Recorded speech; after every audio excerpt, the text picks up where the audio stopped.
howdy, howdy, howdy, folks. And as we had been promising for some time now, we have the man, the legend, Shawn Smoak in studio with us today. As most of you know, Shawn's a good friend of mine, but he's also the producer, editor, owner, popcorn cooker of all things of 912 Sports. Head janitor of 912 Sports, and is kind of the regional magazine for high school sports around here. That, I mean, as a fan of sports, I love what you do, but as a parent of sports, I love what you do because, like all things in South Georgia, there is this time of year focus on football, but year round you cover every sport, everything imaginable. So I really appreciate it.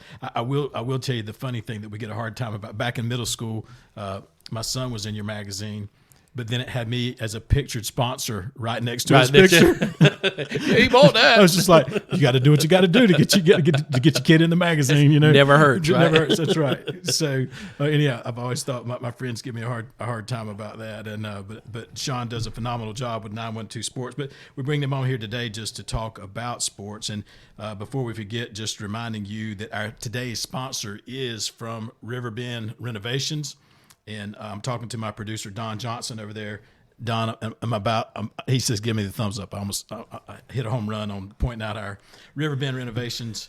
Everything Michael D'Ambrosio does is just simply gold. So call Michael for your renovation needs. And I forgot, as always, to mention that we're coming to you not so live from the Omar Oliver studios. And so Shawn, getting back to things that made us have a very nice weekend, this is how bad it is. On Sunday mornings, when you wake up, the first thing you think about is, oh, man, that was nice that Georgia beat Florida. I mean, that was the first thing that came to my mind on Sunday morning. Probably should have been like spiritual things or how glad I am that I have a family and everybody's healthy. Thank you, Lord, for letting me wake up. No, but that wasn't the Dogs it. won. Yeah, the Georgia won. So just kind of your take on that game, and then just a little bit of your insight, just Georgia's look moving forward. Well, one thing, Clay, I get asked a lot because of what I do, what I thought, and I've been asked for the last 2 weeks, what do you think is going to happen in this game? And I had actually predicted that Georgia would win the game by 10 points.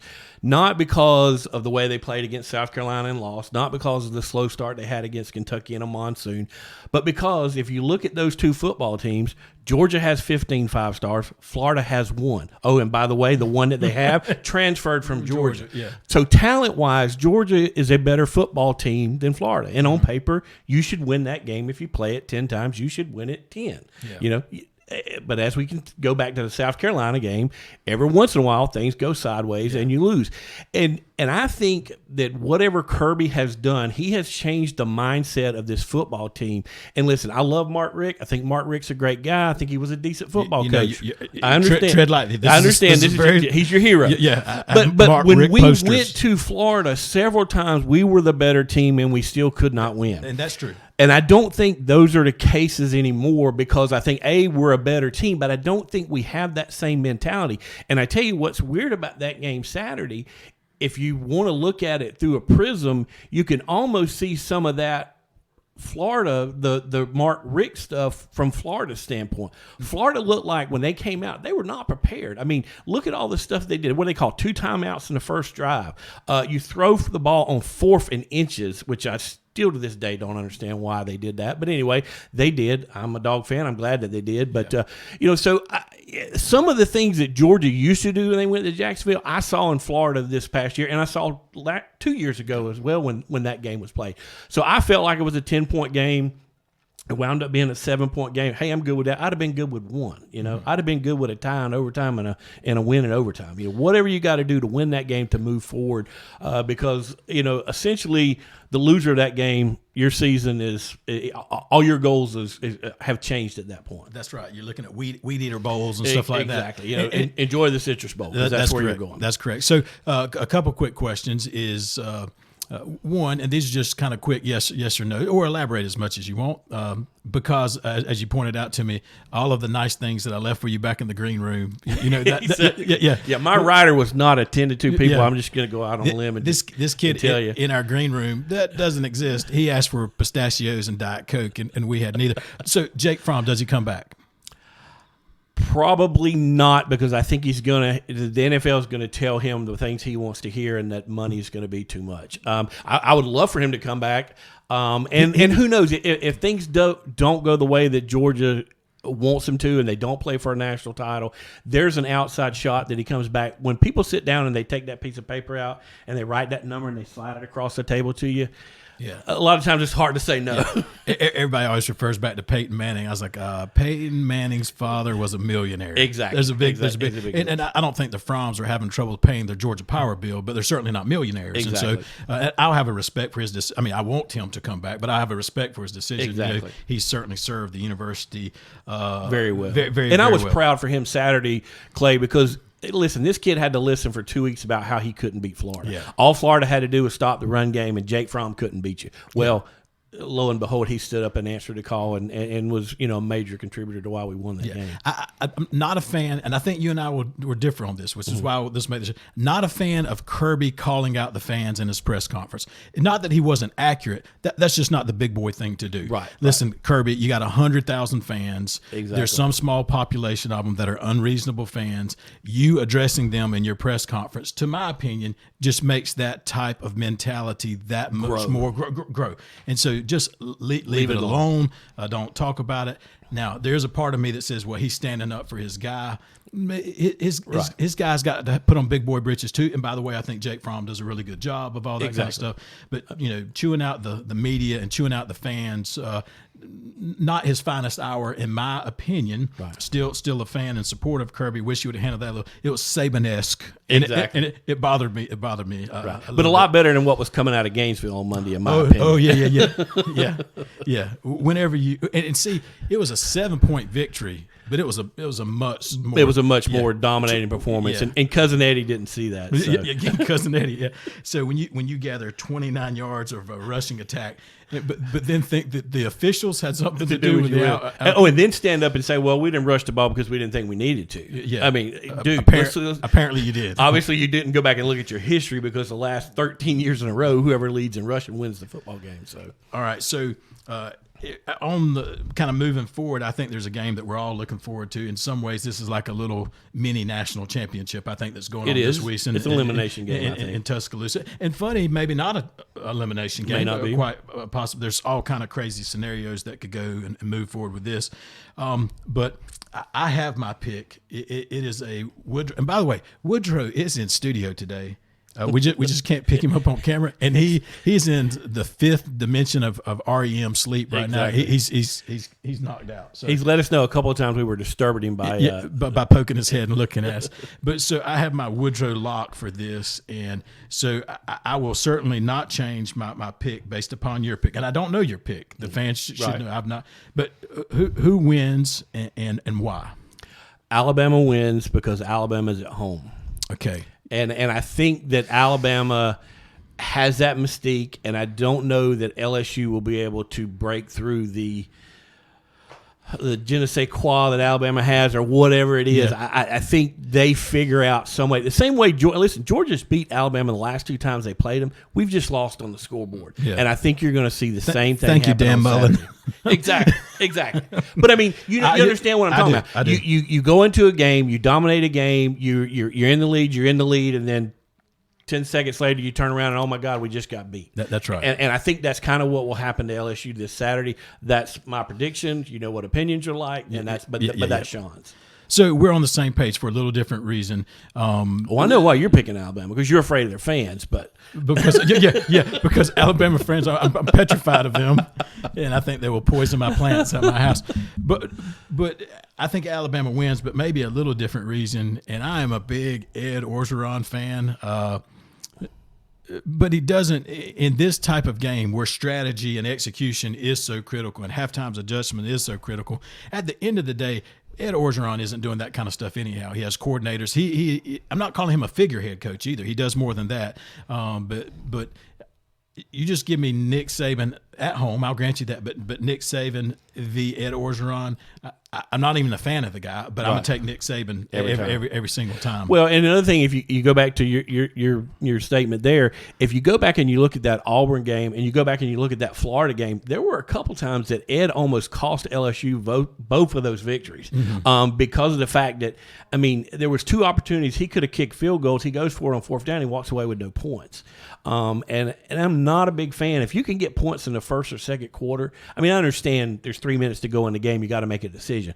But listen, if you're on the 30-yard line and you got a 4th down and 7, let's put 3 on the board and go back and play defense. And there was a couple times in that, I believe it was the Florida game or the Auburn game, he made those kind of calls, and it almost came back to to bite him in the end. Yeah. And so I think for the most part, we're on the same page there. Now, certainly not going to be surprised if LSU. Oh no, LSU's a very talented football team, and they are definitely capable of winning that ball game. And if Tua doesn't play, which I think he's going to, but if he doesn't play, then all bets are off. I think that's correct. Although backup quarterbacks, as far as Georgia goes, seem to be the kryptonite, the kryptonite that we can't seem to handle. So with that, we'll kind of transition in to the Clay Thomas poll this week, and just kind of, Shawn, you follow along, chime in anytime you want.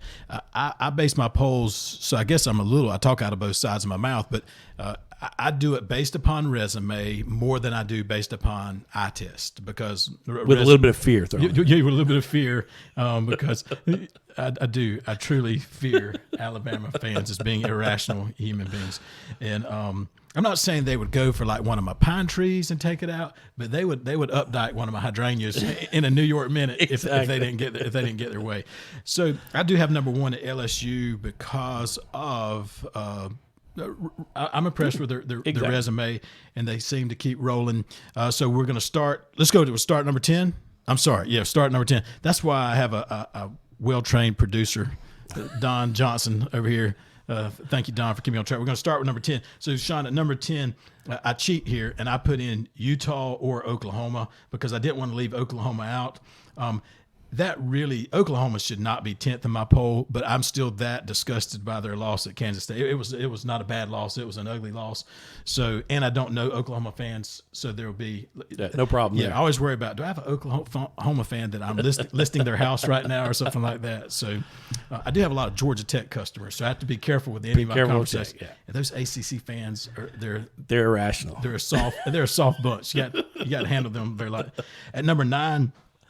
Just because I think it's neat what's going on. The Baylor program was buried and dead. The Baylor program was as sick as any, and almost just left for dead. And the fact that guy's got to be he's got to be up for coach of the year. Coach of the year. I agree with that. So then at number 8, in a similar kind of story, I love the story of what's going on at Minnesota. Well, the fact of the matter is they hadn't really played their schedule yet. Right. The Minnesota Gophers have been impressive. And so then at 7, I come in with Oregon, just based upon their strength of schedule, comparing them to Georgia, one-loss type programs. I think overall Georgia plays a more competitive schedule than a Pac team, so I put Oregon at 7. You could argue that either way. I think that would be an interesting matchup, by the way, to see Oregon play Georgia.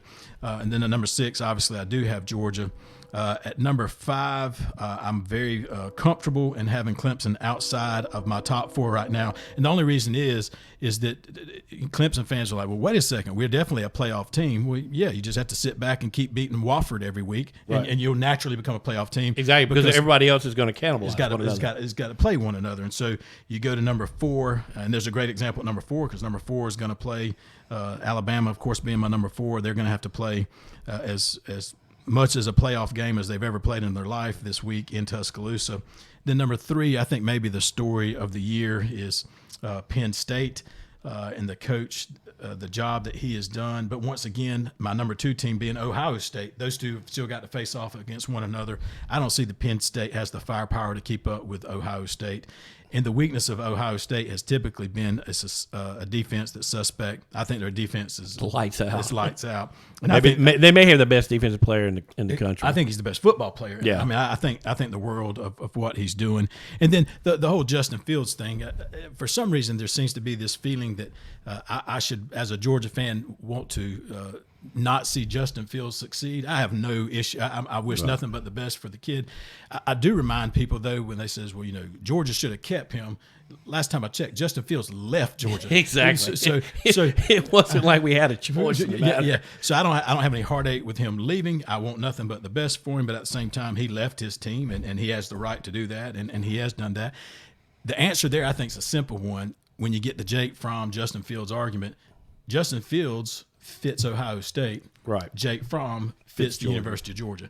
If Jake Fromm is at Ohio State, he's not going to excel like he has. It's a system kind of thing, and I think they'll both be very good pro style quarterbacks eventually. And then number one, like I started off with until my producer corrected me, and I appreciate that. But is LSU. They've done nothing to me to not be in that number one position. The good news is it all takes care of themselves, this weekend. Exactly. How would yours be different? Let's just say at least in the top five, where I have LSU, Ohio State, Penn State, Bama, and Clemson. Well, Penn State would not be in my top five. Penn State would be behind Georgia in my poll because of the fact that they haven't played anybody. Their biggest win is against Iowa or somebody like that. That's fair. They did beat Wisconsin, who's a 2-loss team now. I understand Georgia lost to South Carolina, but the way Georgia lost to South Carolina, I think is a little bit different. It's not like, you talked about Oklahoma's lost to Kansas State. Yeah. I mean, that was, just like you said, that was ugly. Georgia was a situation where it went into overtime. We missed the kick to keep playing, 4 turnovers. There's a lot of extenuating circumstances to that loss. Again, I think, just like you said, Penn State, you can put them wherever you want to, because when they play Ohio State, they're gone. I mean, they're not gone, but they're going to slide back down to the 7 or 8 or 6 or whatever spot you want. So, but under that theory, then you would put Clemson behind Georgia, too. Their schedule, to my mind, is weaker than Penn State's. Yeah, but Clemson's also your defending national champion, too. So, they carry a little bit more clout. See, that's where we're, because, to me, historically, Deshaun Watson's not playing this week. DeAndre Hopkins didn't play. Right. I can't remember all the Clemson's. Like Mitch Hyatt. Does Mitch Hyatt still play for? I don't know. These guys. No, but Trevor Lawrence, the kid that won your national championship, is still your quarterback. Yeah, but Travis Etienne is still your running back. I understand, but they lost. I'm not I don't base much off it. But I get the argument there, and I'm okay. I'm okay with that. But Trevor Lawrence may not be exactly the same quarterback that he used to be. But here lately, it seems to be the Trevor Lawrence of old. Right. And I would have had Clemson ahead of Georgia, but it would have been Clemson, Georgia. It would have been Clemson, Alabama would have been 3, Clemson would be 4, Georgia would be 5. And then Penn State. And then Penn State. Or Oregon or something. Oregon, yeah. It would probably Penn State, I would put them ahead of Oregon. Okay. But like I said, and Penn State is a quality football team. And hey, and listen, if they beat Ohio State this weekend, or is it next weekend, whenever they play, then, all bets are off. They're very deserving. But until they beat somebody, they haven't shown me enough. Okay, so crazy scenario here.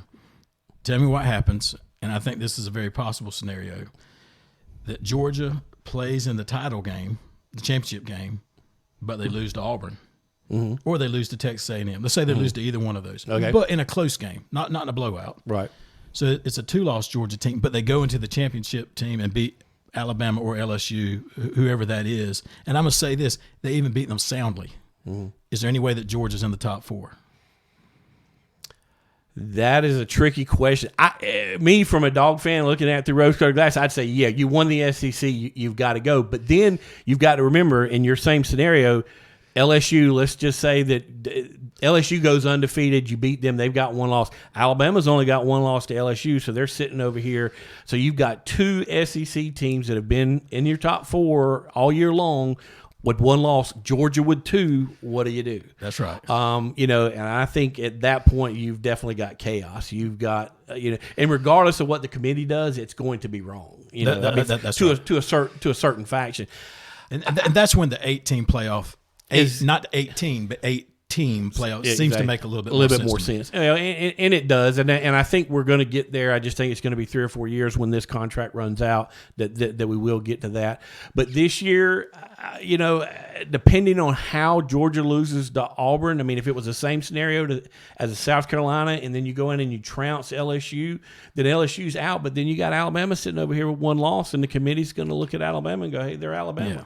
And so Georgia may get beat. And And Georgia really can't complain at that point because all you got to do is win. Mm-hmm. If Georgia wins out, if Georgia beats Auburn, if they beat A&M, if they beat Georgia Tech, if they win the SEC championship, they're in. Oh, there's no doubt about There's no that. doubt. I just think that's a tall task. When Georgia is sitting there with 2 losses, they can't cry that loud about not making the playoffs, and I think that would preclude them from getting in. That's right. Okay, so interesting scenarios, things that we kind of play about. I think this year, unlike other years, is going to be a little bit more cloudy, perhaps, than other years, and so just something to give a little thought about. All the different scenarios, and those kind of things are kind of the ways that the Oregons of the world can slip in, exactly. To those types of scenarios. Yeah, because the committee's going to have a heck of a. Say Oregon runs a table. Say Alabama loses to LSU. LSU goes to the championship game. Georgia wins out. They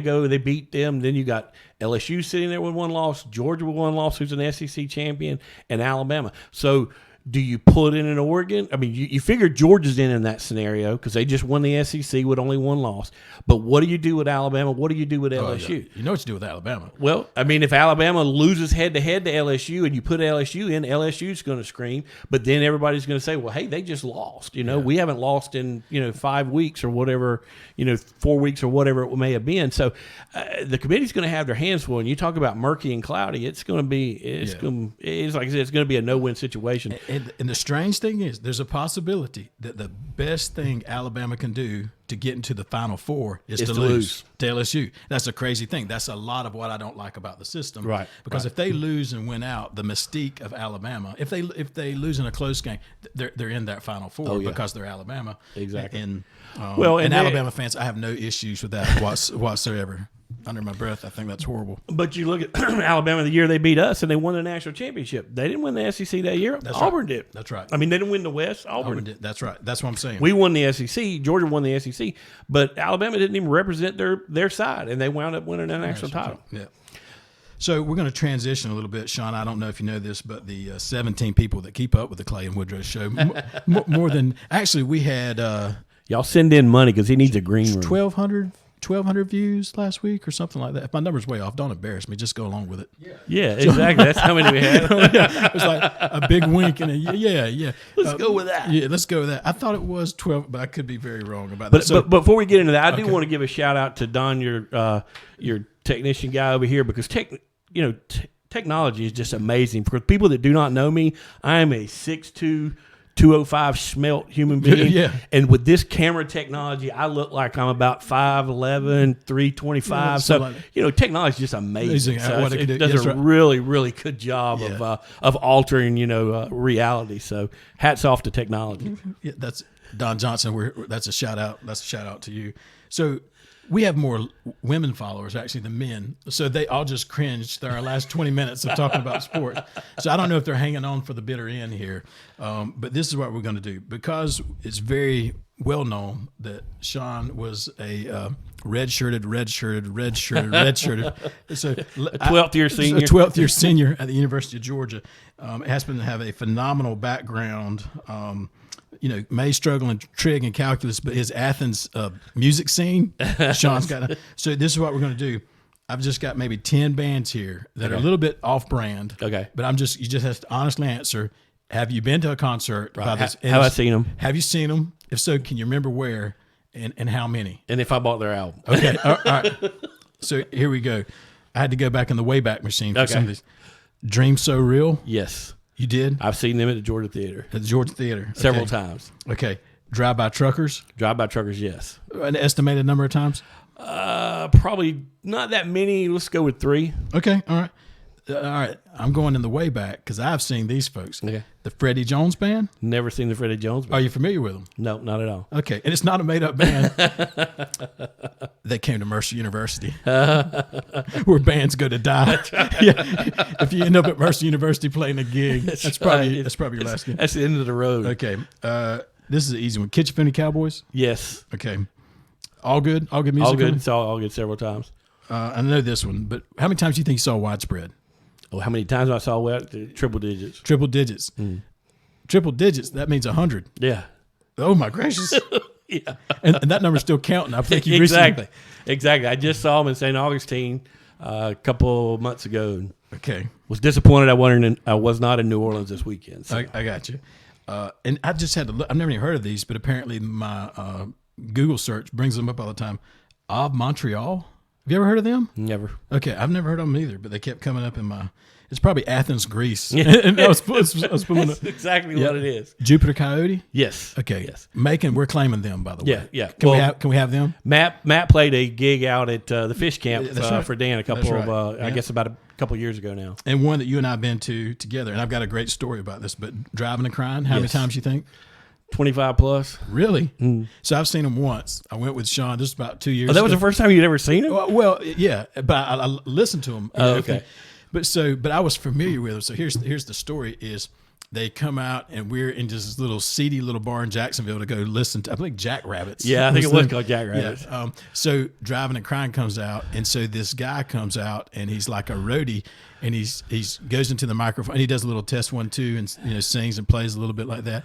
And I thought Shawn was being smart. It's Kevin Kenny, and so Shawn goes, Clay, that's Kevin Kenny right there, and I said, no, that's not that. I said, that guy's 55 years old. And Shawn goes, Clay, Kevin Kenny is 55 years old. And so it was Kevin Kenny, and he was doing his own sound check. Exactly. So, and then a Blues Traveler. Blues Traveler, I've seen once, and I saw them at Super Jam. Yeah. In Athens. Okay. So I didn't tell you about this. So I got 2 quiz questions for you. So what I did was there was 20 kind of a little bit obscure music questions. Okay. And I did pick 2 that I did know, but the majority of them I did not know. I think you would have done much better on this quiz than I did. So here's my first quiz question for you. Stuart Copeland was the drummer for which band? The Police. You said that with like no hesitation. That was that it. All right. I've only known this recently, but who wrote Patsy Cline's hit "Crazy"? God, I should know this.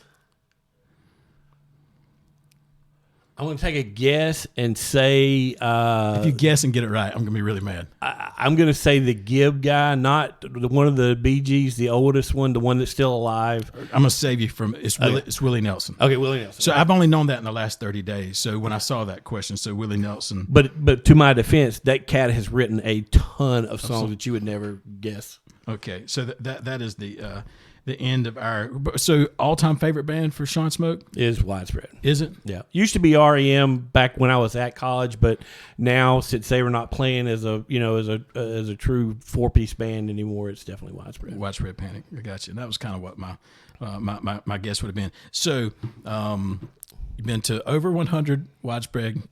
Well, you got to remember now, we were there when these kids were basically in school. I mean, that's right. A good friend of mine, Joel Weems, lived in a house with another musician, and he was friends with every band that ever came through. So we saw these guys on a regular basis at Joel's house, hanging out, on a Sunday afternoon, sitting around playing, the guitar and hacky sack. So, yeah. But they were the house band at Uptown, and on Monday nights you go watch Widespread Panic for $1. So, and we have obviously disturbed. Woody, he's in a deep snore. He's riveted by this conversation, by the way.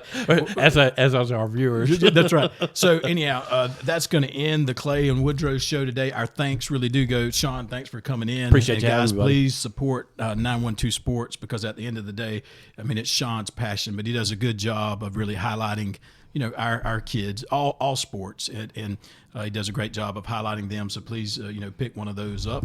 And with that, we just sign off and say, have a good one. See ya.